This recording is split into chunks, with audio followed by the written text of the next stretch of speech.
Hello' friends, স্বাগতম জনাইছোঁ আজিৰ এটা নতুন ভিডিঅ'লৈ। আজি আমি আলোচনা কৰিম আসাম পুলিচ AVUৰ ৰিটেন পৰীক্ষাৰ লগত জড়িত আসাম হিষ্টৰীৰ কেইটামান প্ৰশ্ন। এই ভিডিঅ'টোত আজি মই 20টা প্ৰশ্ন আলোচনা কৰিম। ভিডিঅ'টো আৰম্ভ কৰাৰ আগতে ফ্ৰেণ্ডছ, যদি আপুনি এই চেনেলটোত নতুনকৈ আহিছে তেন্তে চেনেলটো ছাবস্ক্ৰাইব কৰিব আৰু ভিডিঅ'টো ভাল পালে এটা লাইক কৰিব।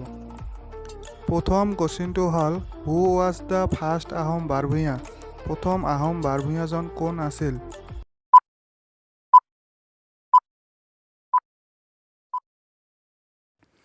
ইয়াৰ কাৰেক্ট এনচাৰটো হ'ব বি, মোমাই তামুলী। 2 নম্বৰ কোৱেশ্চনটো হ'ল, who was the first Ahom king?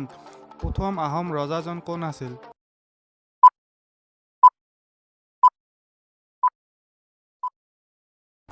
Year correct এনচাৰটো হ'ব এ, চুকাফা। 3 নম্বৰ কোৱেশ্চনটো হ'ল, মুলা গাভৰু ডাইড ফাইটিং এগেইনষ্ট? মুলা গাভৰুই কাৰ বিৰুদ্ধে যুদ্ধ কৰি শ্বহীদ হৈছিল?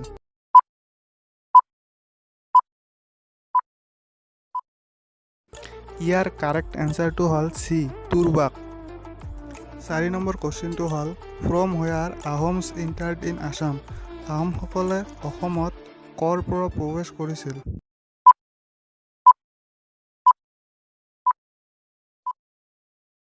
ইয়াৰ কাৰেক্ট এনচাৰটো হ'ল চি, পাটকাই পাছ।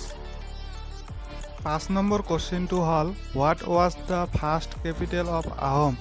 আহোমৰ ৰাজধানী কি আছিল?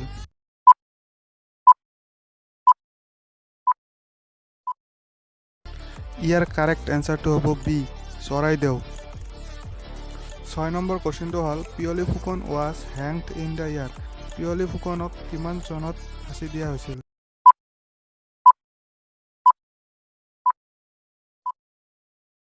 ইয়াৰ কাৰেক্ট এনচাৰটো হ'ব বি, জুন 26, 1830। 7 নম্বৰ কোৱেশ্চনটো হ'ল, in which year the battle of Saraighat was fought? চৰাইঘাটৰ যুদ্ধ কিমান চনত সংঘটিত হৈছিল?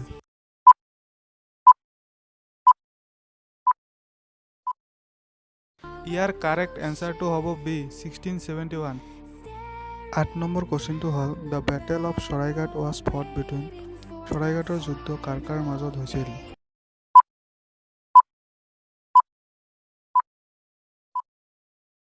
ইয়াৰ কাৰেক্ট এনচাৰটো হ'ব বি, আহোম আৰু মোগলৰ মাজত। 9 নম্বৰ কুৱেশ্চনটো হ'ল, what was the name of the grand mother of Sankardev? শংকৰদেৱৰ আইতাকৰ নাম কি আছিল?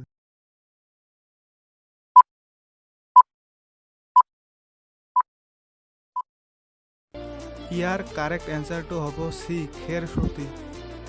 10 নম্বৰ কুৱেশ্চনটো হ'ল, in which year king Naranarayan died? Naranarayan কিমান চনত মৃত্যু হৈছিল?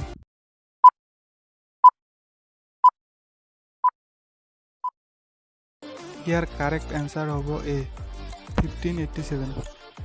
11 নম্বৰ কুৱেশ্চনটো হ'ল, which of the following was famous for astrology? তলৰ কোনখন জ্যোতিৰ্বিদ্যাৰ কাৰণে বিখ্যাত আছিল?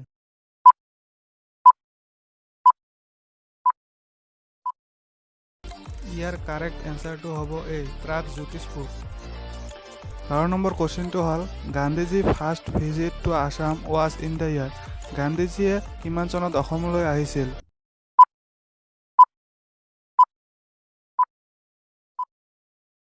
ইয়াৰ কাৰেক্ট এনচাৰটো হ'ব ডি, 1921। 13 নম্বৰ কুৱেশ্চনটো হ'ল, who was the leader of the 1857 revolt in Assam? 1857 চনত হোৱা অসম বিদ্ৰোহ আন্দোলনৰ গুৰিধৰোঁতা কোন আছিল?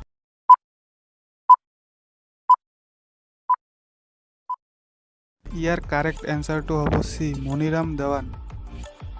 14 নম্বৰ কুৱেশ্চনটো হ'ল, the name of the composer of Hastir Vidyarnav? Hastir Vidyarnav পুথিখনৰ লেখক কোন?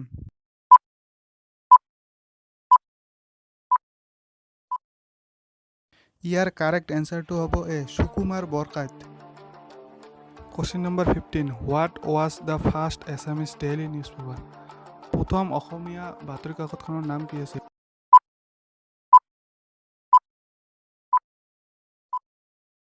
ইয়াৰ কাৰেক্ট এনচাৰটো হ'ব B, Dainik Batori. Question number 16, who is known as Kalaguru? Kalaguru বুলি কাক জনা যায়?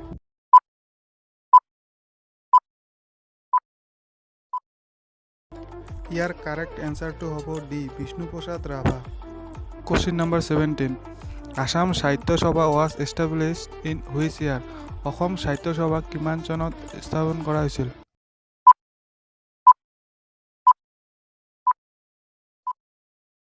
ইয়াৰ কাৰেক্ট এনচাৰটো হ'ব D 1917। Question number 18 The Assamese person who is awarded the Dadasaheb Phalke award Dadasaheb Phalke এৱাৰ্ডৰ দ্বাৰা সন্মানিত কৰা প্ৰথম অসমীয়াজন কোন আছিল?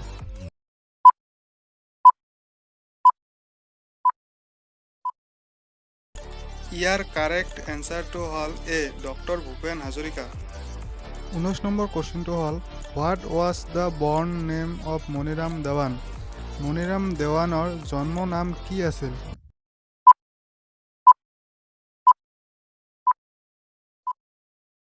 ইয়াৰ কাৰেক্ট এনচাৰটো হ'ব চি মণিৰাম দত্ত বৰুৱা। আৰু শেষৰ কুৱেশ্যনটো হ'ল who was the first chief minister of Assam? অসমৰ প্ৰথম মুখ্যমন্ত্ৰী কোন আছিল?